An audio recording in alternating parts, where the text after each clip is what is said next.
Here's Dreamer, chapter 15, Slamming on the Brakes. He had no idea where he was heading, and that was the beauty of it. He sailed down the long lane, observing all of the beautiful, colourful flowers and the busy butterflies flitting over them. It was heaven on earth. Jack took his feet off the pedals and let the hill take the strain. The sun was so hot that it was making him sleepy, and it was as if the fragrance of the flowers were drugging him like poison.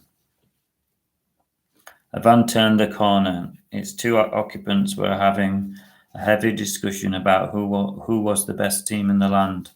They weren't watching where they were going, and neither was Jack. He slammed on the brakes, but it was too late. The last thing he remembered was sailing through the air and heading for the flowers that he'd just been admiring. He was surprised to wake up. He thought that it was all over, and when he did, he was still outside, but the landscape had totally changed. This time it was sandy, very sandy. Jack walked a few hundred yards, and he felt like he was on Brighton Beach, but when he saw a camel in the distance, he knew that was unlikely.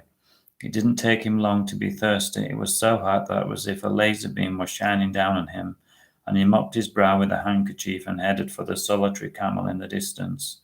His feet grew heavy. The sand looked beautiful, but it was hard going, like walking with lead weights on his boots.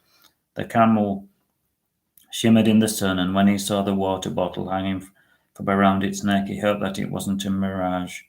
He was so thirsty that he quickened his pace, and he couldn't wait to guzzle the water down. Finally, he reached the lonely camel and grabbed the bottle with both hands. He was careful not to spill a drop, as he needed every bit. The camel stayed remarkably still, and Jack put the water into his hand. He shaped it like a cup and let the camel drink it with its long tongue. The camel was just as thirsty as him, and when he'd finished, he looked just as content and satiated as Jack. He stroked the camel's nose, and when it didn't flinch, he tested his luck and climbed on board. He'd never been on a camel before. It was quite bumpy, but how much more difficult could it be from riding a horse, he thought. He was soon to find out. It was hard and difficult, but not altogether unpleasant. He looked at the boiling sun and drank the water. It tasted like the most beautiful drink in the world. Soon his strength returned, and he began to enjoy himself as he bumped and bounced along the dunes. There was nothing in the distance but a sea of gold. It was as if time was standing still, and he was the only person in the world. He felt like a nomad, and in a way he was. After a few hours of plodding along, he noticed a large tent in the distance. It was white, and it stood out like a dome. He saw a group of men with strange hats on, and they seemed to be wearing skirts, he thought. They were leading camels into a well.